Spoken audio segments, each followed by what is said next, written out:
Radio Publique Africaine.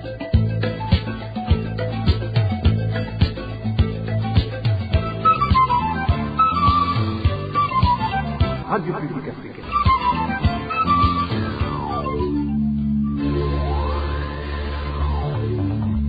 Ni umwanya w'amakuru mu Kirundi.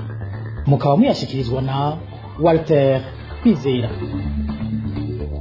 Amahoro iwanyu mwebwe mwese mwahisemo gukurikira radio RPA ijwi ry'abanyagihugu. Turi ku munsi wa mbere igenekerezo rya 4 Myandagaro umwaka wa 2025. Kaze muri ano makuru twabateguriye aho nayo tuyahere kuri bikuru bikuru biyagize.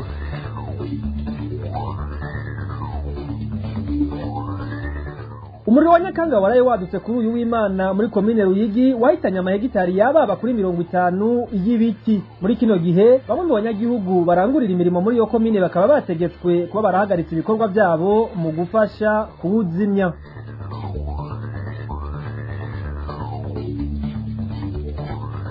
Itunganywa ribirigize intara nshasha z'u Burundi niryo soko ry'ikibazo cyo kuronka impapuro kiriko gishikira abanyagihugu bo muri komine Cibitoke intara ya Bujumbura. Abanyagihugu bagasaba kwegerezwa ubutegetsi.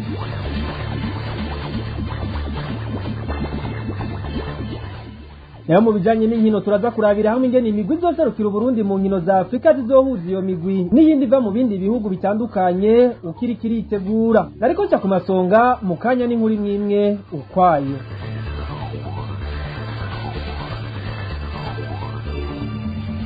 Ano makuru tuyahereye muyavuga muri politike kuri no nkuru iciye ku masonga. Inama nkenguzamateka y'u Burundi yuguruye ibikorwa byayo vya mbere kuri uyu wa mbere igenekerezo rya 4 Myandagaro umwaka wa 2025.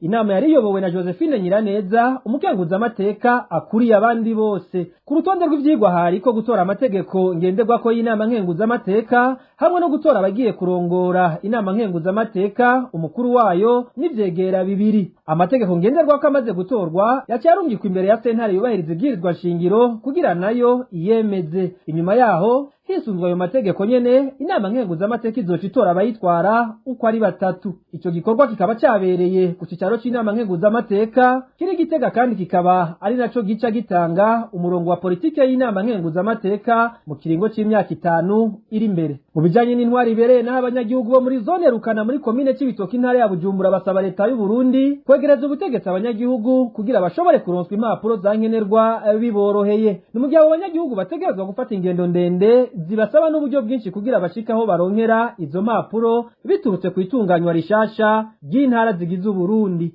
Ni nkuru ya Nadege Irakoze. Abo banyagihugu bo muri zone Rukana iri muri komine Cibitoke ni mu ntara ya Bujumbura bamenyesha ko kuja kurondera impapuro zitangwa mu ikomine nk'impapuro zerekana aho umuntu yavukiye canke ahasanzwe aba aramananiza kuri bo kuva aho hashizweho intara zishasha n'amakomine mashasha bigize igihugu c'u Burundi. Aha bidoga bavuga ko bagenda urugendo runini bava aho muri zone Rukana baja ahari komine Cibitoke, ivyo bikabatwara umwanya munini hamwe n'uburyo butari buke nari uburyo bwo kwiyunguruza bugoye mu gihugu kubera ubukene bw'igitoro.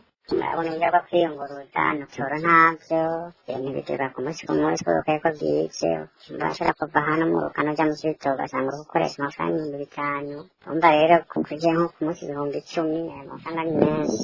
Abanyagihugu bo muri zone Rukana basaba abarongoye igihugu kwegereza ubutegetsi abanyagihugu kugira biborohere kurondera izo mpapuro zitangwa n'abajejwe intwaro. Twosaba ugiye kurongora komine Cibitoke yagutse cyane basaba amatara arongoye intara ya Bujumbura yagutse nuko bogerageza kuraba nka twega abantu tuba muri zone Rukana nukuri bakaha ububasha bashyize zone nakujya kandi bitunganya muri meri kuko urabona muri meri nasanze ugiye kurondera urupapuro muri zone nka Kinama usanga ashobora zone afite uburenganzira bwo gusanga ziriya nkaratasi ajya amasitasiyo de residence ikadakse de naissance ibyo yari avuye kuraba bikaza birasigwa amazone bikunde yegereze ubutegetsi abanyagihugu. Kuri ico kibazo c'abanyagihugu kijanye no koroherezwa kuronswa impapuro za nkenerwa batabanje gufata ingendo zirezire biturutse ku mpinduka zazananye n'itunganywa rishasha y'intara n'amakomine bigize Burundi, ntitwashoboye kuronka Aloyize Ndayikengurukiye uramatari w'intara ya Bujumbura kugira agire ico bivuzeko. Nadege Irakoze mu yavugwa mu bidukikije naho amahegitari y'ibiti yababa 50 yoba yahitanywe n'umuriro wa Nyakanga wadutse mu ijoro ryo kuri uyu w'Imana rishira wa mbere ku mutumba wa Mpungwe wanamiye komine Ruyigi ni mu ntara ya Buhumuza. Amakuru dukura muri yo komine ashikiriza ko abanyagihugu barangurira ibikorwa vyabo mu gisagara ca Ruyigi bategetswe kubihagarika kugira baje gufasha kuzimya uwo muriro. Emmanuel Niyunge ko aratubwira ibijanye n'uwo muriro watikije amahegitari y'ibiti atari make. Ariko hasha hejuru yo ku muhimbure bita ku Gisumo sinzi ko hano bigeze gushira n'amatuta umusozi watanguye gushira saa 4 z'ijoro. Iyo miriro ya Nyakanga yatanguye kwibonekeza nk'igihe cy'isaha 4 mu ijoro ryo kuri uyu w'Imana ku mutumba muremure wa Mpungwe uhanamiye komine ya Ruyigi iri mu ntara ya Buhumuza wahitanye ibiti byo mu bwoko butandukanye harimwo ibiti vy'ivyimeza amasederi hamwe n'imikaratusi. Kuri uyu wa mbere nk'igihe cy'isaha 3 z'igitondo abanyagihugu bose barangurira imirimo mu gisagara ca Ruyigi bategetse kubanza kuyihagarika kugira ngo baje gufasha kuzimya umuriro. Ivyateye imyidogo itari mike. Uyu munyagihugu haba muri komine ya Ruyigi yavuganye na RPA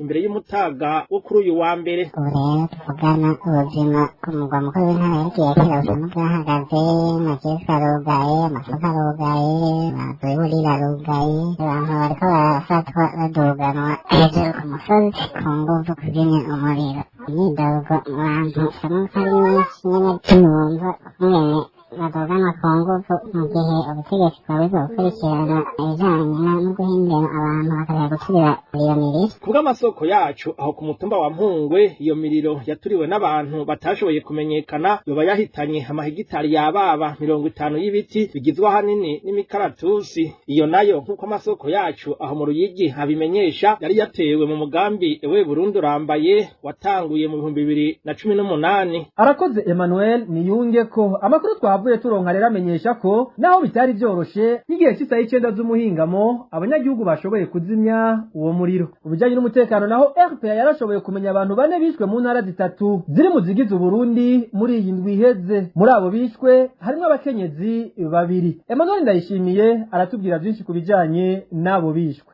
Mu ntara ya Gitega kuwa gatanu heze umutama atamenyekanye umwidondoro wiwe yaratuwe ari kiziga hafi yaho bita Kombokombo muri quartier Shatanya ya komine Gitega. Amakuru ava Gitega avuga ko uwo mutama yoba yarishwa nizwe n'abantu batashoboye kumenyekana. Abajeje intwaro bamenyesheje ko amatohoza yatanguye. Mu ntara ya Burunga naho uruganda rwa RPA rwarashoboye kumenya abakenyezi 2 bishwe. Abo nabo ni Nishimwe Georgette hamwe na Nyandwi Janine bato ari ziga mu ishamba cimeza riri ku mutumba Nyamugari muri komine Nyanza kuwa kabiri uheze. Amakuru ava muri komine Nyanza avuga ko abo bakenyezi bishwe n'imbonera kure babanje gushurashuzwa ku nguvu igiye bari bagiye gusenya inkwi muri iryo shamba. Uwanyuma uruganda rwa RPA rwamenye ko yishwe nuwo mu ntara ya Butanyerera yitwa Rushiranzigo Floris Batazira Aristote. Yishwe na mukuru we yitwa Ngendakumana Elvis Frank Batazira Shinwa asazwa ari umushingwa manza igihe bariko barasangira gacupa mu bunwero bwabo Hotel Angelus buri hafi y'ishengero rya Gatolika Ker Immaculée de Marie muri quartier Gabiro mu gisagara ca Ngozi kuwa mbere uheze. Uwagirizwa icaha ari mu minwe y'ubutungane. Mu kanya gato turabandanya nano makuru muyavugwa mu gisata c'indero. Kugenda mu mahanga ku bwinshi kubigisha bo mu buyobozi bw'indero bwa Mutaho muri komine Bugendana mu ntara ya Gitega kurahagaritse umutima abanyagihugu bo muri iyo komine batinya ko umwaka w'ishuri wa 2025 ushuri wa 2026 ushobora kuzotangurana ubukene bw'abarimu. Ivyigwa navyo bahora bigisha bikazoshobora gutangwa n'abadafise ubumenyi bukwiye. Dinye Karonda aratubwira idonido gino nkuru. Abigisha bashika kuri 6 bo mu buyobozi bw'indero bwa Mutaho komine Bugendana nibo bamaze kugenda kurondera akazi mu mahanga kuva uburuko bukuru butanguye. Isoko ryacu muri iyo komine rimenyesha ko abigisha bagenda kubera mu gihugu ubuzima busigaye bugoye cyane gose amafaranga bahembwa akaba ataco amarira imiryango yabo. Abaje Dubai, abaje muri Canada, n'abandi baza muri Qatar kongerayo ubuzima kuko abona yuko mu gihugu vyateguwe. Hariho abo usanga bigisha mu 6, 5, hariho abigisha b'ishaka ry'amashure mato mato ayita batemesike. iryo soko nyene rimenyesha kandi ko amakenga ari yose mu banyagihugu bo muri iyo komine kuko abagenda bashobora kuzosubirizwa n'abigisha badafise ubumenyi buhagije gutyo igisata c'indero kikabandanya gisubira inyuma muri iyo komine. impungenge dufite ni uko tubona yuko ubumenyi bushobora gutera busubira inyuma na cyane cyane ariko baragenda basanga bafite uburambe mu kazi kuko ubu nyene dukoresha abakusakizi kandi nabo bakaba badashoboye kwigisha neza bagiye gutanga ubumenyi nabo tutsi bafite mu mutwe umusanga nabo bariko barigisha nabone batigeze bagira abanyagihugu bo muri komine Bugendana basaba leta y'u Burundi kuva mu gacerere gatora umuti kuri ico kibazo c'incabwenge ziguma zija mu mahanga biturutse ku buzima buzimvye. leta rero ndibona shaka yuko indero itera imbere nirabe ingena yakwituganya na cyane cyane ihangana n'ubuzima buzimvye kuko niyaguma yereka kuvuga kwisanga atacabwenge zikiri mu gihugu kuko arabona neza yuko n'ubu nyene abariko baza kw'ishuri. Uruganda rwa RPA ntiturashobora kuronka umuyobozi w'indero muri Mutaho kugira agire ico ashikirije kuri ayo makenga y'abanyagihugu. Dinye Karondo arakenuye. Nayo mu mibano haravuga ubukene bw'amazi meza muri kino gihe muri zone Nyabiraba iri muri komine Rwibaga intara ya Bujumbura. Abanyagihugu basanzwe baba muri ako gace bavuga ko batewe impungenge n'iryo kena ry'amazi bagatinya ko bashobora guterwa n'indwara ziva kw'isuku rike. David Claude Mbana nayo aradushikana aho muri zone ya Nyabiraba. Iryo kena ry'amazi rivugwa riri cyane cyane ahubatse ibigwati biri ku mutumba wa Nyabiraba muri zone Nyabiraba nyene. Abanyagihugu baba muri ako gace bashikiriza ko muri kino gihe batorohewe mu bijanye no kuronka amazi meza bakoresha mu buzima bwa minsi yose, bagasigura ko niyo abonetse aboneka mw'ijoro. Amazi arashaka kumara iminsi aboneka mw'ijoro, rero utavomye mw'ijoro usanga ataronse amazi ugakoresha mu ruzi. Amazi dufise ni make, ikibazo rero dufise nuko bishika rimwe rimwe agakama. Kubera ubwo bukene bw'amazi buvugwa muri ako gace, abo banyagihugu bemeza ko basigaye bakoresha amazi y'inzuzi, ivyo batinya ko bishobora kubangamira amagara yabo. Ikibazo rero dufise usanga turiko dukoresha yo mu nzuzi tukayamesuza tukatuyogesha ivyombo kuko tutaba tuzi ibyo bamesuramwo canke ivyo bashiramwo ruguru. Dufise ikibazo c'uko ejo dushobora kugwara ugasanga twashe kugwara za ngwara z'amacinya zakorera. Aba banyagihugu b'inyabiraba bavuga kandi ko hariho bamwe muri bo bagerageje kwiyungunganya kugira bashobore kuronka amazi meza, abaza kurondera ayo mazi kuri abo bayafise bakidoga ariko ko basabwa amafaranga y'umurengera.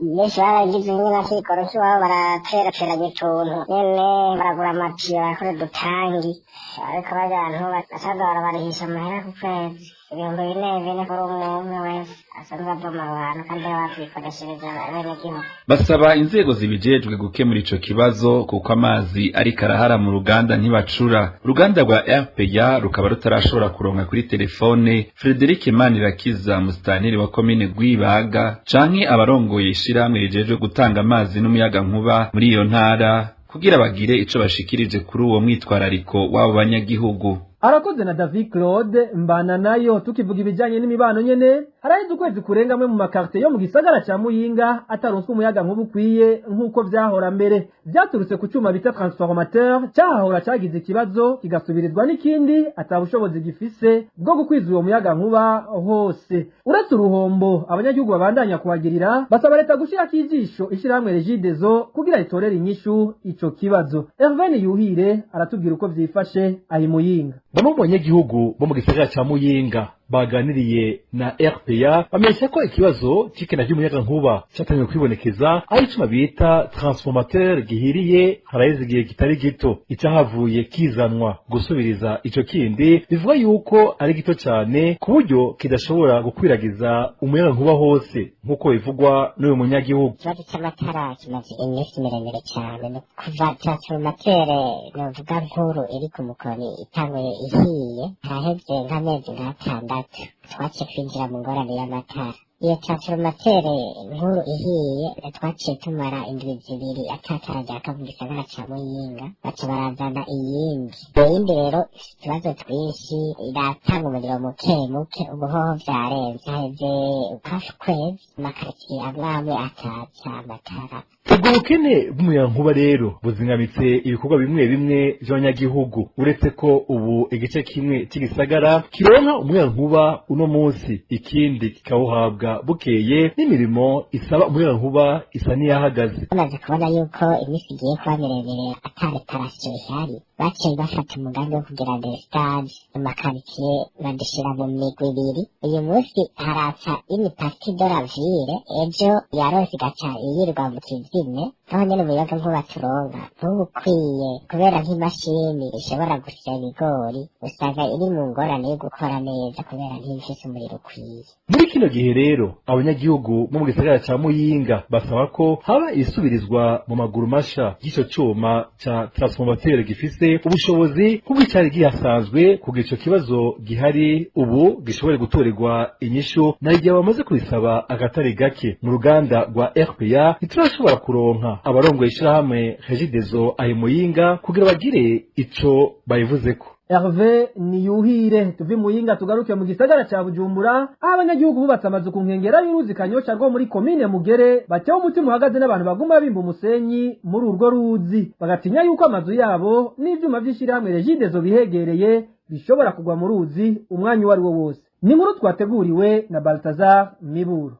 Abo banyagihugu bari mu bwoba bwinshi n'abasanzwe baba mu makartier yegereye uruzi Kanyosha ruri muri komine Mugere mu ntara ya Bujumbura.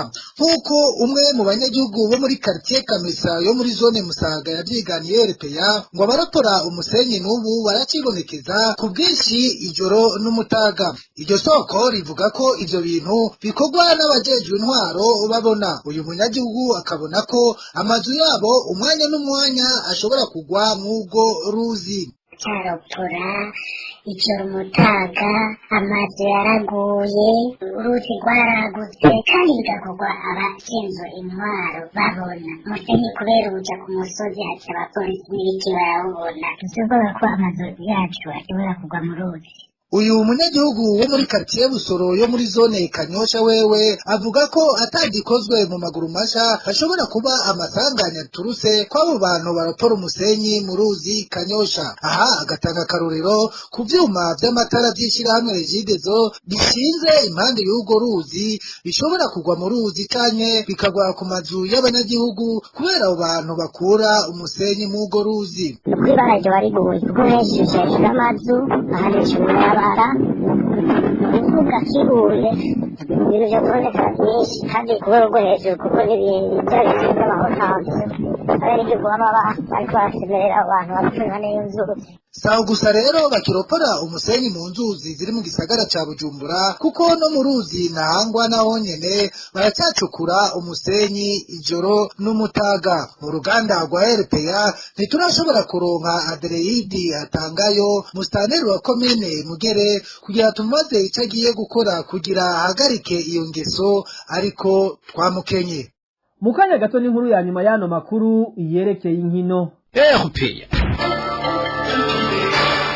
Imigwi ya Aigle Noir na Flambeau du Centre izoserukira Burundi mu nkino za Afrika zihuza imigwi irabandanya kwitegura. Kuri uyu wa gatandatu Aigle Noir yatsinze Vision ibitsindo 2-0, Flambeau du Centre itsinda Garage Express 2-0. Ni inkuru twateguriwe na Desire Hatungimana. Vyari birori bihambaye imakamba kuri wa gatandatu ku kibuga Nkurunziza Peace Park Complex aho umugwi wa Aigle Noir wararamutse uhimbaza umunsi wo gutanguza ibikorwa by'inkino by'umwaka wa 2025 ushira umwaka wa 2026. Muri ivyo birori Aigle Noir yari yatumiye umugwi wa Vision. Urukino rwahuje uwo mugwi w'imakamba na Vision yashinzwe na Yusufu Ndayishimiye na Bonfils Caleb Menyimana, bose bigeze gukinira Aigle Noir, kwatabukanywe na Aigle Noir itsinze ibitsindo 2-0. Inyuma y'ugo rukino umenyereza wa Aigle Noir Jimmy Ndayizeye yarahaye ikiganiro abamenyesha makuru bakurikiranye ku bw'isho go rukino aho yabamenyesheje ko ivyo gukosora bigihari ariko agashimaho ikivi kigeze. Ariko urabona yuko hariho ibintu bitari bike byo kugerageza gukosora, turacafise n'ibindi byo kugerageza gukora kugira shampiyona itangure. Amakosa twagerageje kubona uno munsi bibaza yuko tugiye kuyakosora mu itangazo naryo ryashizwe habona kuri no wa mbere n'ishiramo ry'umupira w'amaguru mu Burundi FFB igisata kijejwe gutunganya amahiganwa rimenyesha ko urukino rwa Super Cup ruhuza umugwi wabaye wa mbere n'uwatwaye igikombe c'umukuru w'igihugu izotana mu mitwe igenekezo rya 9 isaha 9. Urwo rukino ruzohuza Aigle Noir na Flambeau du Centre ruzobera ku kibuga Ingoma Igitega. Yusufu Musa arongoye ico gisata gitunganya inkino anamenyesha imigwi ko itararonka vyangombwa biranga umugwi licence de club yo kwihuta kubirondera kuko atawuzokina ihiganwa ryimirije gutangura itariki 15 za kuno kwezi atabifise. Kiretse iyo migwi izoserukira Burundi mu nkino za Afrika n'iyindi migwi irabandanya kwitegura. Igitega Vitaro yatsinze Musongati ibitsindo 2-0 mu Cibitoke Bumamuru yanganije na Interstar 2-2. Ingozi naho imigwi yaho Message Ngozi na Ngozi City yaranganije igitsindo kimwe ku kindi. Amakuru y'inkino tuyasozerera mu karere aho Ibugande, Tanzania na Kenya ariko harabera inkino za CHAN zihuza abakinyi bakini wabo. Urukino rwo kugurura iryo higanwa rwabereye ku kibuga citiriwe Mkapa i Dar es Salaam aho Tanzania yatsinze Burkina Faso ibitsindo 2-0. Iryo higanwa yitabiriwe n'ibihugu 19 biteganijwe ko rizosozerwa itariki 30. Ivyo bihugu uko ari bitatu ni navyo bizokwakira igikombe ca Afrika CAN kizotangura itariki 21 ukwezi kwa 12 uno mwaka gisozerwa itariki 18 ukwezi kwa mbere umwaka 2026. Tugushimire nawe Desire Hatungimana. Nino ngaha haciye hagarukira no makuru ya Radio RPA twari twabateguriye yo kuri rigenekerezo rya 4 Myandagaro umwaka wa 2025. Ndabashimiye mwebwe mwese mwari mwahisemwo kudutega yompi. Bakoze bagenzanje bo mu ruganda rwo kumenyesha makuru umwe wese ku kuntu yitanze. Eka banakenuye abahinga b'ivyuma bo bakoze uko bashoboye kugira no majwi abashikire atankomanzi. Nanje Walter Kwizera nareko ndabashikiriza ndabikebanuye ndabipuriza kororanirwa mu banyi no mu byanyu. Imana ibandanye irinde Burundi n'abarundi naho ubutaha.